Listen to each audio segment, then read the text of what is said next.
Well, well, good to be with you. If you're joining us from one of our syndication partners in a warmer climate, good for you. Shut up and enjoy it, because some of us are here out in snow squall territory, at least from Indiana, which is where we're broadcasting out of first. There's a lot going on. I know, shocker. I say that at the beginning of every show because until the inauguration happens, and, well, really the first 18 months after that, there's just going to be one heck of a news cycle because no one is ever allowed to rest, at least until we get a lot of this stuff dealt with. Now, if I said the President of the United States, you might already be thinking President-elect Donald Trump. No, Joe Biden's decrepit corpse is still somehow in the Oval Office, or today making up weird stories about how his grandfather was some kind of an all-American player somewhere to a bunch of Special Olympics athletes. What? I have to admit to you, from holding my left hand, my grandfather Ambrose Finnegan was an all-American football player at Santa Clara. You see, no, Joey. He wasn't. I'm the only Irishman ever met that's never had a drink in his life. Anyway. Oh, I'm only Irish. So he tells an Irish joke. So just fantastic. Just amazing. Just amazing. Joe Biden he expired a long time ago, but we keep him around because it's kind of funny. So at this point, that's the President of the United States. Now, the guy that the world is preparing for in his return to the presidency, the return to the White House, Trump is already moving forward at a very aggressive pace, and people are responding to the catalyst. So Trump is making the pushes, and people are responding to the pushes by stepping back or by standing up kind of foolishly, pseudo-bravely, I guess one might say. At least they think that it's bravery. And then they get slapped down by a public that has long since turned against them. So first of all, Chicago Mayor Brandon Johnson has gone out saying that he would order Chicago police and other city authorities not to work with the Trump administration, not to work with the Immigrations, Customs, and Enforcement and the Department of Homeland Security. Tom Homan today just came out and said, yeah, he doesn't mind prosecuting Mayor Brandon Johnson. Look, if he wants to go to jail, Tom Homan will make those arrangements, which, again, is what everyone wants out of an administration set to reduce a serious amount of corruption and rot. We'll get to that in a minute, because on the international stage, you're already starting to see Trump basically just go around smacking people. It really does appear at the moment that Trump is bringing people close, hey, come here, and then just like smacking them back and forth. And it's pretty fantastic because he's doing it in a number of ways. So in regard to the Middle East, he told Hamas, hey, you will regret every single thing, period, if you do not release all of the hostages, including American citizens, by January 20th, which is approaching rapidly. In the meantime, Israel has, again, been taking advantage of the Syrian instability and preventing their territory from being invaded further. Trump is preparing to recognize Somaliland, which is a legitimate country in the northern part, or should I say about the northern third of Somalia. That's a great move. I hope that Trump also plans to recognize Kurdistan and perhaps some Turkish rebels against the caliphate hopeful Ergi up in Turkey. That I'm looking forward to Trump's foreign policy, which is really capped off with Trump inviting Xi Jinping to his inauguration on January 20th. There are a lot of people on the left who are suggesting that this is because Trump loves Xi. No, this is an insult. This is an insult because after Xi doesn't come to the inauguration, Trump is going to call him chicken. I will remind you that in every single State of the Union address that Trump has ever given, as well as in his inauguration, Trump has engaged in a lot of pimp slappery of the Communist Party of China. So fantastic, good times. Now, while Trudeau is winding up in Canada, which we don't have a ton of time to dig into today, the Premier of Ontario, which is like a governor but way lamer, Premier Doug Ford of Ontario is now threatening to cut off power that Ontario supplies to the United States if Donald Trump follows through on his tariff threat. That ain't happening, Captain. That ain't happening. But by all means, and this is the part I say in jest, please give the United States another reason to annex Canada. For one, so that you can be deported. But in the meantime, no, I'm sorry, you're not going to be able to cut off some of the hydroelectric power that moves from Ontario to the other side of the Great Lakes. That ain't happening, Captain. You look real tough. Totally not going to be a thing. The nomination side of Trump's coming administration is where things really start to crystallize into not just a national scandal, really a national spectacle. I hope you're ready for the Senate nomination process, wherever everyone's kind of getting ready, because, for example, Christopher Wray, the director of the FBI, just went ahead and resigned today because it's coming. It's coming. Kash Patel is likely going to swing right in. In fact, here's Kash Patel reacting in a very fast-paced, kind of a micro statement here after Christopher Wray surprised individuals by announcing his resignation today. What's your reaction to Ray's resignation? We look forward to a very smooth transition at the FBI, and I'll be ready to go on day one. Day one, ladies and gentlemen. That really is the core framework of the Trump administration. You don't have a lot of time until midterms. You don't have a lot of time until midterm campaign season starts. So if you're going to get in and do things, it needs to be at the very start of the administration. And what needs to be done in the administration is clearing out a ton of DEI rot. In the private sector, it's really on its last leg. So Bud Light is ditching a lot of its woke garbage. Walmart is ditching its LGBTQ plus 2IA super woke DEI policies. A lot of states, you're starting to see private and public institutions that are moving away from this garbage for a couple of reasons. Number one, because it's incredibly unpopular. It is. Suggesting that, well, if you're going to shop at this store, you need to do a land acknowledgement that this is on stolen land, and also white people are all bad, and I gotta go to this tab to support organizations and businesses owned by this color. People are sick of that. They're sick of it. The kind of super political correctness that ruled the roost from Obama's second term forward is holding less and less weight. In the federal government, though, because it's still the Biden administration, still a lot of Obama-era holdovers and compassionate conservatism holdovers from George H.W. and George W., we're seeing that rot die slowly. So the best part about this rot dying slowly, though, is as Trump approaches office, when there's supposed to be all the fear that he's gonna tear it all down, and there's just gonna be weeping in the streets, and people are gonna drive on pride flags painted on crosswalks. Oh no! Well, in the meantime, what we're seeing is a nationwide ridiculing of the woke garbage that still continues to try to peek out from the corner of the Biden administration White House. First and foremost, I should point out that the National Institute of Health on the 8th celebrated Happy Pansexual and Panromantic Pride Day. Now, of course, I've gone on rants before listing all of the 537 different LGBTQ holidays because, religious holidays abound in such communities. But the Pansexual and Panromantic Pride Day, I really get a kick out of. And it's not just the individual near you that's a little too obsessed with their cast iron pan, which I kind of understand. Cooking on cast iron is pretty fantastic. No, I'm talking about individuals who can love anyone, regardless of their gender or their sex. That's what being pansexual means, also panromantic. If you just get fits where you just love everybody, like if you just take way too much ecstasy or something. And now I thought that was bisexual, but the definitions change so much these days. It's the movement's just doing real well. So absolutely cannot wait for the Trump administration to swing in at that particular moment. The real reason a lot of people are starting to get fed up with this, the United States is actually behind the curve on this particular one. The National Health Service in the United Kingdom has now banned all transgender procedures and puberty blockers from minors until further notice, because the evidence from medical journals around the world is now beginning to show consistent data that, number one, there's no need for kids to be taking any kind of transgender medication whatsoever. Number two, and man, if there was only a really good-looking pundit out of Indiana that said this, oh, that's right, I did. These hormones are carcinogenic.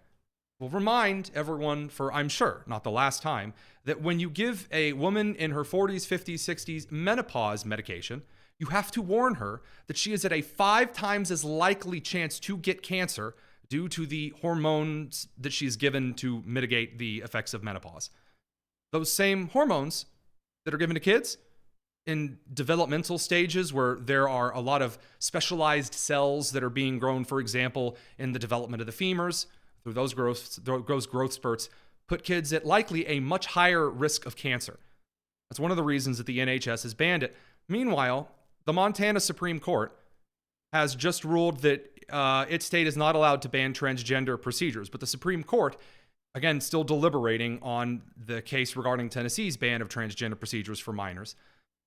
It looks like the Supreme Court is going to land on the side of states are more than welcome to ban transgender procedures, in which case Montana would actually have to stand down. So there are good things happening, though the left is trying its rootin' tootinest. That brings us over to Pete Hegseth, ProPublica, and the United States Military Academy at West Point. So we're going to make this real quick. According to Jesse Eisinger over at ProPublica, he reached out to West Point because Pete Hegseth, Trump's pick for the Department of Defense Secretary, said he reached out to West Point and said Pete Hegseth said he had applied to go to West Point and didn't go. Is that true? West Point public relations got back to him and said no, he didn't even apply to go to West Point. Not true. And so then ProPublica reached out again, and West Point doubled down on it. And then it turned out that West Point actually was lying, and Pete Hegseth was in the right. So to talk a little bit more about that, we're going to go over to Kurt Schlichter up next. It's the Tony Kinnacast. Day ending in Y. So we've got to be disappointed during the nomination process because people are ridiculous to mock that kind of nonsense on the daily. Kurt Schlichter, senior columnist over at Town Hall. Look, we can talk about all the trial lawyer stuff, Army, all that good shenanigans. Did you see that West Point finally admitted this morning that Pete Hegseth did actually get his big fat envelope? Actually, he was admitted to West Point and chose not to go. Well, I would certainly like to first state that I am Officer Candidate School, Class 388, and not a West Pointer, and that I have annoyed West Pointers throughout my career. I find this hilarious. I mean, if you sat around, if you convened a bunch of modern American generals to come up with the stupidest thing you could possibly do, and these guys are uniquely suited to do that, having not won a war in over 30 years, or a major war unequivocally in over 30 years. I don't think you could do better than to collaborate with a leftist propaganda outfit to slander the incoming Secretary of Defense as a liar over something you should have immediate access to. I mean, the mere idea that the commander at West Point, who I would short faster than a stock endorsed by Jim Cramer, right? It did not call his PR people the day he got picked and said, hey, you better be ready for a phone call. So have all the stuff ready. I want you to brief me so I know what's up. But no, they didn't do that because maybe it was pan-romantic trans-binary Maori month. And they had to go do a gender-fluid haka out at on the parade field. I would fire the dumbass just for that. Actually, I'd fire a lot of generals. But the idea that you would personally that you would supervise the personal humiliation, and totally, it's based on a lie. Mm-hmm. It's not like they've got pictures of them with a bunch of furries getting a rub down with hot oil. No, we saved that for the National Institute of Health and Human Services. Exactly. Well, the VA's been having orgies, which I think is spectacular. As someone who actually has a VA disability rating, I love the idea that they're pulling a human centipede down at the hospital instead of taking care of my bros. But the idea that you would screw up this particular thing is so perfect. And it's just going to be the cap on a terrific week for Pete Hegseth, who has done a 180, because last week they were writing his obituary. And then we weighed in on Joni Ernst. I'm going to take a little credit for it. I was, with my 500,000 followers and my blaring, loudspeaker that is Town Hall, suggesting that Joni Ernst should be primaried for daring to oppose this guy. Boy, she did a 180. Man, she was like Bo and Luke Duke, and there's Boss Hogg, 180. That was amazing and hilarious. I knew she'd fold like a house of cards. She's weak. Another Army person, by the way. I mean, this is one of the things that bothers me. First of all, I had to look behind me and make sure that my big fat envelope from West Point wasn't on the bookshelf so that you didn't roast me over that. But moving on slightly, I do have friends that told me that while we were in college and some of them, they continued on through the gray line, that it was getting bad then, and that was back in the early 2010s. So I'm looking at some of the Senator Tom Cotton now is demanding an investigation to West Point. I mean, they didn't just say Pete Hegseth, well, we can't find anything. The response that was given by West Point Public Affairs to ProPublica was, and I quote, 100%, as in 100% certain, he never opened a file, end quote. Do you know how much you have to go through to actually get the Academy nomination? You have to I know the process. I'd never do it because I'd never be a West Pointer. The old joke. I know. I had to sit in all the stupid interviews. I had to do the cadet fitness assessment. I had to stand next to a fat girl at the West Point Summer Leadership Seminar who couldn't do pull-ups and pretend that she was just as good as everyone else. I mean, there are things that you have to do. And I know this really is a case of just the nonsensical rot that has permeated every facet of our brass. How incompetent do you have to be not to give out factually false, derogatory information about the incoming Secretary of Defense, who's already got you in your crosshairs because you suck? Yeah. And I got to tell you, this gives me great pleasure as an officer candidate school graduate, okay? And I will share the joke for your people. OCS guy and a West Pointer guy are in a bathroom together. They're at a urinal. OCS guy finishes, walks to the door, and and the West Pointer goes, "Excuse me, at the United States Military Academy, we were taught to wash our hands after urinating." And the officer candidate school guy looks at him and goes, "At OCS, we're taught not to pee on ourselves." Oh my goodness! If I had $1 for every time I've heard such a joke, but really, when you look at the quality, it's a good one. It's the equivalent of the Marines saying that they're the men's department of the Navy. And I roast my West Point pals mercilessly and take a lot of pleasure in this latest humiliation. But I understand that it's going to get fixed. West Point actually has a real and important job, and it's not doing it, and it hasn't been doing it. And this is, I think this is beautiful. I mean, this helps Pete Hegseth. Well, it absolutely does, and I would say that hugely. Right on the heels of that, what's helping Hegseth and what's really I saw it. I didn't make sure before I hopped onto our interview that I was up to date on it. There are still SUV-sized drones with foreign markings that are flying over off the coast of New Jersey, that might be flying off the coast of Norfolk. There are still Mexican drug cartels that we know are from the cartel. Like we see Juan lifting the drone into the air on the other side of the border. They're allowed into United States territory, flying in Texas and Arizona. I'm just saying, the rot's pretty dang evident. Got hot air balloons taking pictures. I mean, it's like around the world in 80 days come to life. It's insane. It's a complete disaster on every level. And can you feel the anticipation? I feel like our country's just kind of like leaning forward going, we want Trump. And remember, they say, it's a cult about Trump. Trump is popular personally, but he's an avatar of something more. We'll be back in just a second with Kurt Schlichter from townhall.com to talk about that something more Americans are looking for. This is the Tony Kinnecast here on the Daily Signal, first on 93 WIBC.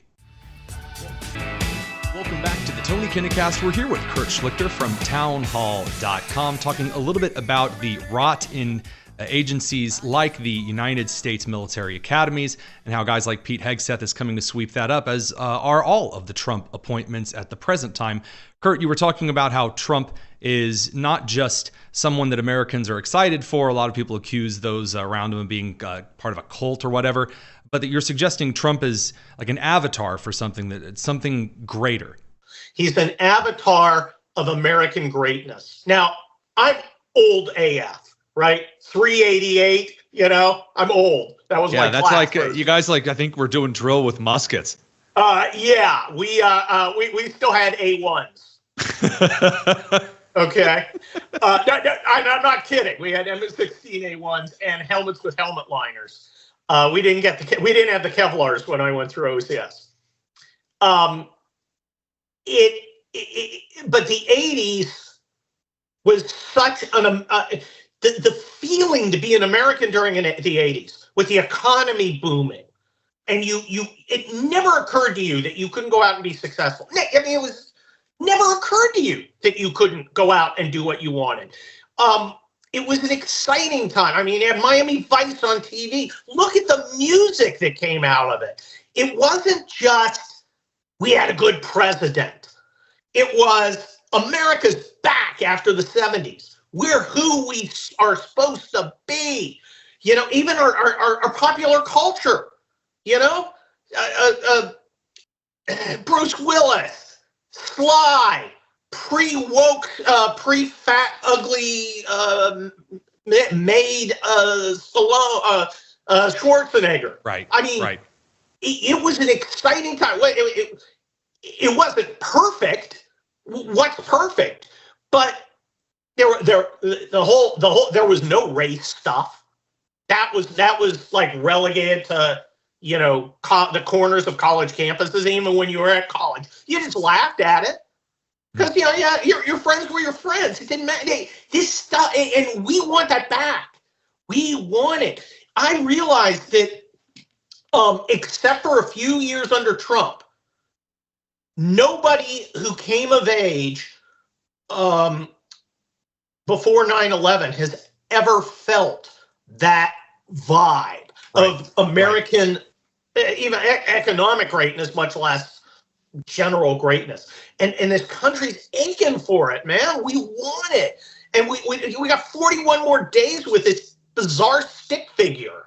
And this is one of the things that I'm looking forward to, because I want to point out that, again, people like us over on the right, the pundits, the writers, so we go, oh, well, it's a cult.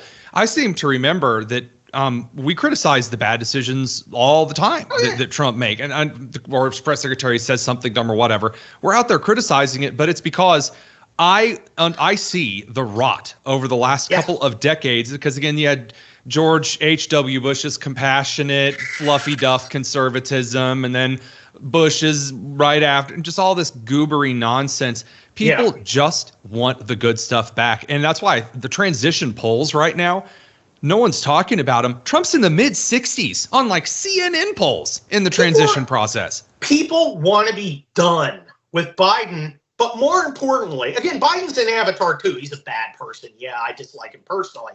But everything he brings with him, failure, limits, loser mentality. Yeah, the dude's like if foreclosure was a person. I've been to peppier funerals. This guy, he's just a drag. And he also hires guys in drag, so he's got that going for him. That's another thing. We're supposed to be outraged that Pete Hegseth, clearly manifestly heterosexual, and then he's got freaking transvestite dude who's stealing chicks' luggage, and he's managing the nuclear program. Would you feel better if Pete Hegseth had long gray hair, had fat rolls, and was in a skirt? Would that qualify him for DOD? The idea that I love it, and everything's changing. Things are getting less woke. I wrote about Town Hall today. We're running out like the tail end of wokeness. So if you go on streaming services, you still see a show And it's, Kurt, you know, I've got to cut in here because this is new. This is confirmed via Politico. Time has just named Donald Trump as Person of the Year. boom! Well, he is the most important person of the year, which is what that's supposed to be. Yeah, I mean, that's obvious. I was worried it was. I mean, they thought there was rumors going to be Kamala or I don't know Lizzo or whatever trans activist from the Olympics. Person of a decade. Right.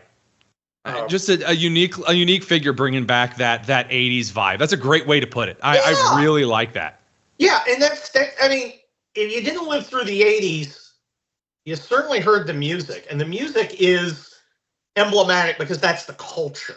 People are still that decade of music is played more than any decade of music, and consistently will be played until a new wave of American exceptionalism finally lets it get to rest.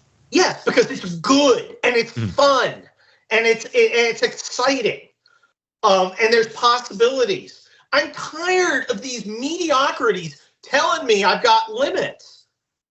Who are these losers to tell me well, you can't eat meat because of the weather? Hey, I got some meat for you.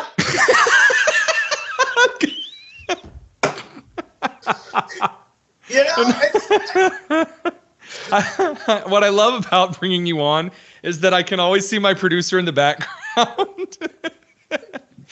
she's just trying to keep it together.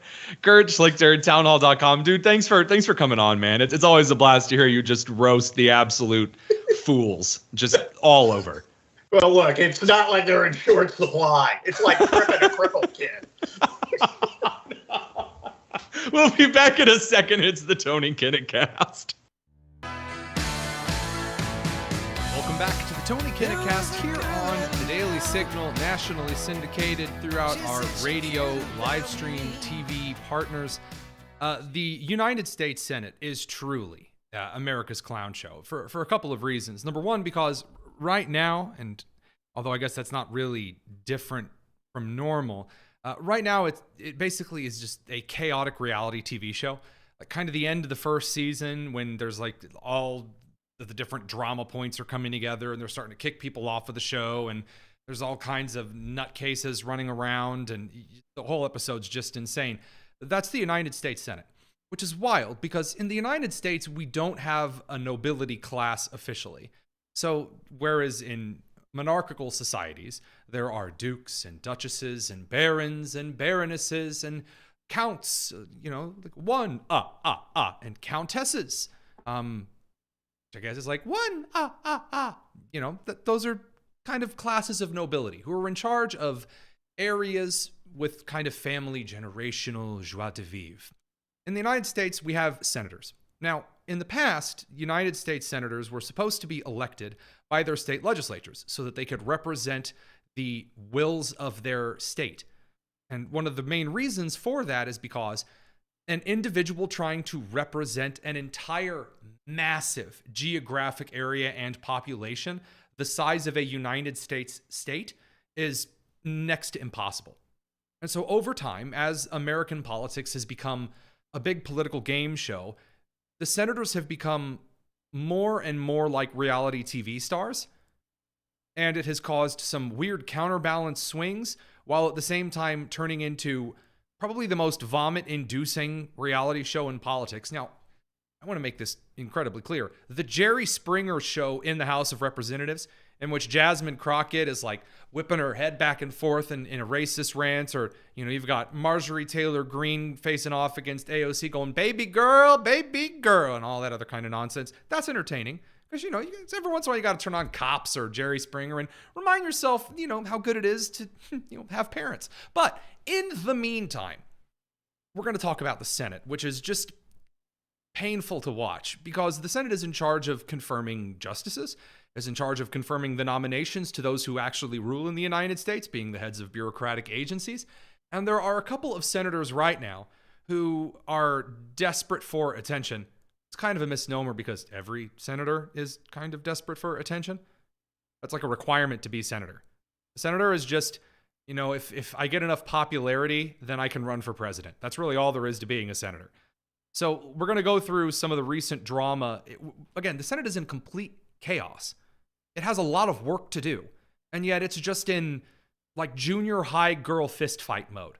So Tim Scott is supposed to be the next head of the Senate Republicans the head of like the Senate Republican committee. So in charge of kind of like doling out like the funds to different races and things like that after the current tenure finishes.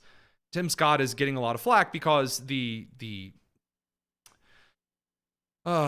Republican Senate campaign has been giving a lot of money to, let us say, questionable races. And so instead of working hard to pass a lot of specific policies, Tim Scott has been dealing with a lot of campaigns that have been rather unfruitful. Then you have Bernie Sanders, the independent communist of the Democratic Party, who has finally announced, after reaching the ripe young age of 310, that this will be his last term in the United States Senate. So two things. Number one, has not come soon enough. Number two, good riddance. And realistically, number three, it's wild to think that he's not going to consider running again at the end of this term. I very much doubt it, but we'll see. On the other side of the old age pendulum is Mitch McConnell, who fell down today because he's also extremely up there and said he wasn't going to resign. He was going to keep on going. And Mitch McConnell has now fallen down and injured himself and is now, because he's old and he's frail, and is now being escorted around the Capitol on a wheelchair. Kind of like Dianne Feinstein. And just the absolute embarrassment of the United States Senate becoming an elderly home is extremely frustrating. It is. It's extremely frustrating because the establishment wing of the Republican Party, who spent the last 10, 20, 30 years not raising up a generation to follow them, now wants to desperately cling to power because, we can't let the youths get in there. They believe different things than we do. And well, the time to solve that was 20 or 30 years ago when you just thought you were going to rule forever. That's, again, we're not even halfway through the crazy mess because the Democrats are facing this as well. A lot of the Democrat upper class, like Elizabeth Warren, for instance, has decided to try to take the crazy socialist collar away from Bernie Sanders, suggesting that while she's definitely against the murder of the United Healthcare CEO Brian Thompson, if you push people too far, they'll act. And the common response to that is, so if you as a United States Senator push people too far, then is it okay for them to attempt the same thing? Of course not. And this is the really hilarious part about the fracture in the Democratic Party is they don't know where to go. Except Fetterman. John Fetterman knows exactly where he wants to go, and that's to moderate and kind of reach kind of a status quo antebellum, because it turns out he was kind of telling a little bit of the truth when he was running for the Senate in Pennsylvania, which is that he identified a lot with 90s labor Democrat voters. Now, since he's been in the Senate, he's voted extremely far to the left. And to be kind of the next Joe Manchin, he's going to need to start voting more to the center. But John Fetterman, in an attempt at bipartisanship, has made a Truth Social account, Donald Trump's social media platform, and said today in his first truth, or excuse me, I should say yesterday in his first truth, that the Trump hush money case in New York and the Hunter Biden case in Delaware were both BS and pardons are appropriate. Weaponizing the judiciary for blatant partisan gain diminishes the collective faith in our institutions and sows further divisions. That's correct. Two things. Where was that during the election? Number two, may I just say, how refreshing and crazy it is that it's John Fetterman from Pennsylvania who's the voice of reason. Got Senator Warren over here saying that sometimes vigilante murder is kind of appropriate. Now, is there anyone actually talking about things that are important to the American people? And there are, by the way. There are a couple of senators who, while receiving scorn on social media, have been kind of in the back of the Senate just waiting and getting ready for the nomination hearings. They're not really coming out and endorsing anyone. They're not really coming out and slamming anyone. They're just getting ready for the confirmation hearings, or they are preparing policy prescriptions for Americans. One of those individuals is Senator-elect Jim Banks from my state, Indiana, who has released basically an agenda memo today that he's preparing his Working Families First policy series for the United States Senate, which is a very, very good thing.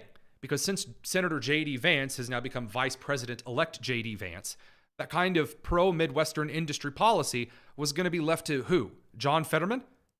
It's not going to be left to Todd Young. Todd Young doesn't really focus on the populist industrial side of the Republican Party. I mean, maybe Bernie Moreno? I mean, again, this is something that we should be talking about right now. These are serious policy discussions. The House is supposed to be my direct line to federal power in the United States. And then the Senate is supposed to represent the needs of each state. That's not happening right now. They're not even focused on important capital issues. For example, I haven't heard any senators discuss, except maybe Tom Cotton, another one of the few gems in the United States Senate, that Representative Nancy Mace was actually attacked by a trans activist, physically assaulted by a trans activist from Chicago on Capitol Hill yesterday. Also, Bill Clinton's over on The View talking with the other old windbags that he's open to preemptive pardons for Hillary. The United States Senate should be raising concerns about this preemptive pardon for whatever policy in the United States. I will remind you that if the House files any kind of an impeachment for whatever reason, it is the Senate who votes to convict. And if pardons are going to be thrown out, then the Senate eventually, ultimately, along with the Supreme Court, depending on the process, has to decide how those things go through. And instead, we have a reality TV show right now about Tim Scott giving money to stupid people because of the Larry Hogan campaign in Maryland, and Bernie Sanders is finally getting old enough, and then Mitch McConnell's falling down stairwells, and everyone's got 800 opinions about that, and then you've got Elizabeth Warren calling for kind of tut-tutting murder. It's wild that these are the 100 most powerful people in the United States behind the president and the vice president. We don't take Senate elections seriously. Now, the bright side of this, to kind of round things out for the show, and we saw this with Jody Ernst, you heard Kurt Schlichter reference this in our interview, is that there are a lot of Americans that are holding United States senators to higher standards because something's kind of happening. Americans' memories are becoming longer again. The social media short-term goldfish thing is starting to wear off. And there are going to be some interesting primaries in the next couple of years if that trend holds.